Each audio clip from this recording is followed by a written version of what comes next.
Hey everyone, ready for a deep dive into some Toronto open houses happening this weekend? Always up for a little real estate exploration. We've got a list of 8 properties curated by Brad Cox over at Heaps Estrin, and they're all open on February 22nd and 23rd. Sounds like a busy weekend for house hunters. Definitely. We're focusing on Midtown today. Oh, yeah. Mount Pleasant, Young Eglinton, Lawrence Park, all that good stuff. Exactly. And mostly detached 2-story homes, which I think is what a lot of folks are looking for in these areas. Yeah, definitely a popular choice for families. Prices range from just under 1.1 million to just under 2 million. That's a pretty good spread. Should give us a decent snapshot of what's happening in that segment of the market. All right, let's jump right in. First up, we have 20 Raleigh Avenue. Okay, Raleigh Avenue. It's listed at $1,095,000. Got it. 2 bedrooms. And they're marketing it as like the ideal condo alternative.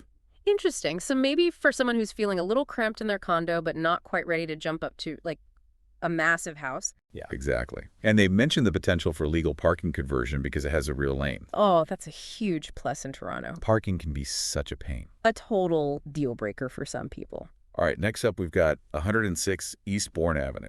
Eastbourne. This one is a 4-bedroom house. 4 bedrooms, nice. Listed at $1,625,000, and they're really playing up the whole unparalleled access to recreation angle. Okay, let me guess. Is this one near Eglinton Park? You know it.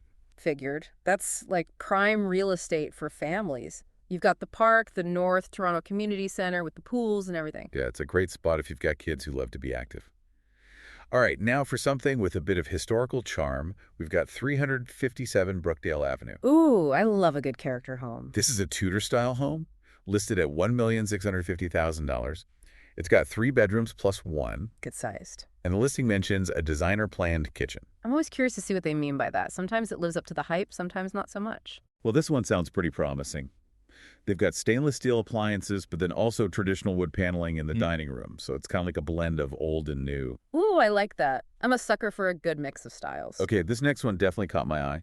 488 Merton Street. Merton. 3 bedrooms, listed at $1,749,000. But what really stood out to me was the 4-season studio in the backyard. Ooh, a backyard studio. That's like the dream these days. Right. Perfect for anyone who's working from home, or maybe if you have a hobby that needs its own dedicated space. Or just a place to escape from the chaos of family life. Exactly.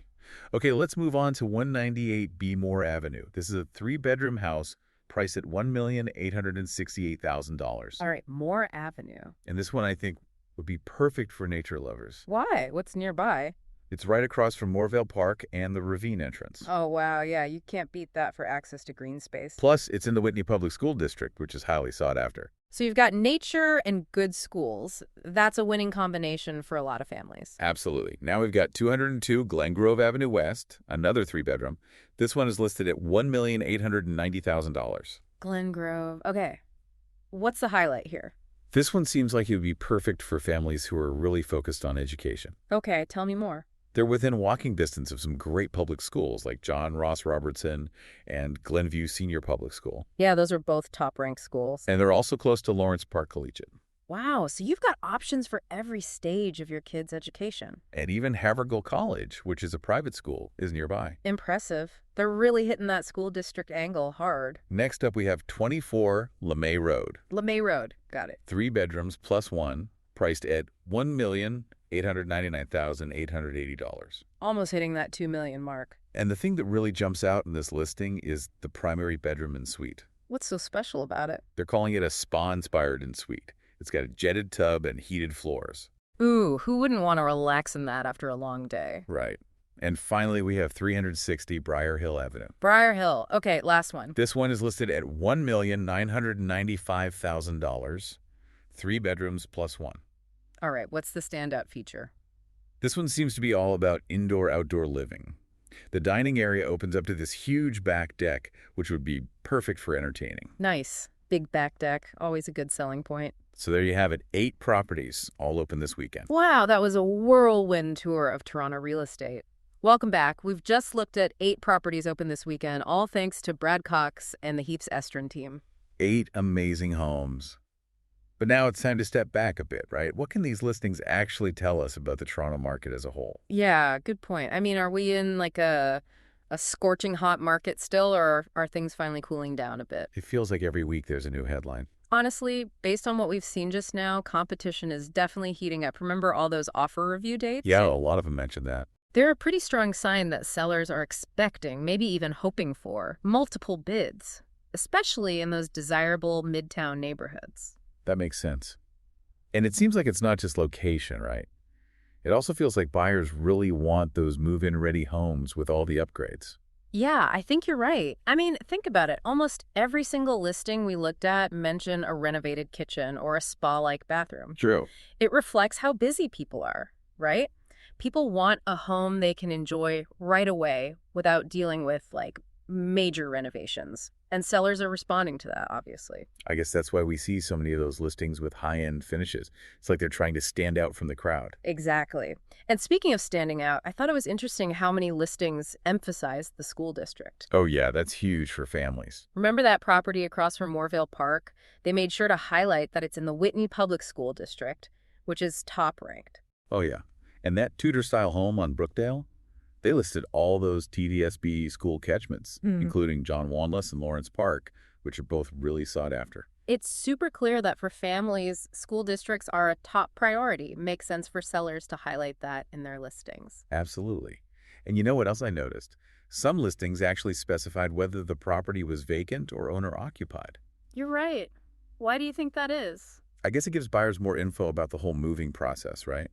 Some people want to move in right away, while others might need more time or flexibility. It's all about finding the right fit for everyone involved. And it seems like agents are really trying to like streamline the whole buying process just based on the language they're using. What do you mean?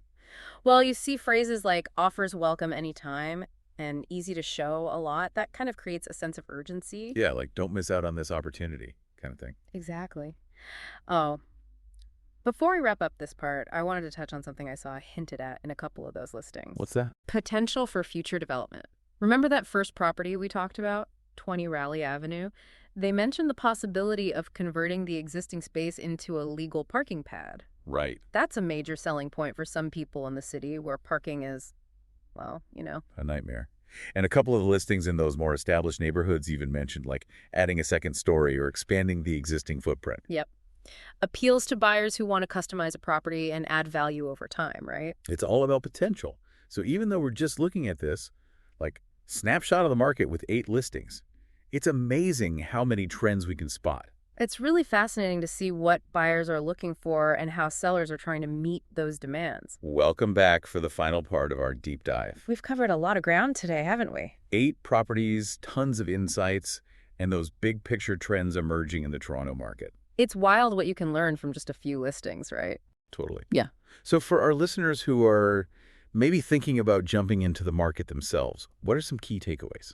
Well, the first one is that it's definitely competitive out there. Those offer review dates. Those are a clear sign that sellers are hoping for those bidding wars, especially in those popular midtown areas. So if you're a buyer, got to be ready to move fast.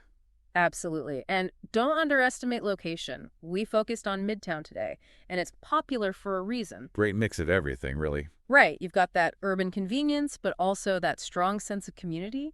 And then, of course, we talked about those move-in ready homes with all the upgrades. Seems like buyers really want that turnkey experience. Makes sense in a busy city like Toronto. Totally. And don't forget about school districts. Huge factor for families. And even the potential for future development. Yeah, some of those listings really emphasized what you could do with the property down the line. So for anyone out there thinking about buying in Toronto right now, what's the most important thing to keep in mind? Honestly, it's research. Know what you're looking for. Location, size, features, budget. And don't be afraid to ask a million questions. Exactly. A good real estate agent can be a lifesaver. What about sellers?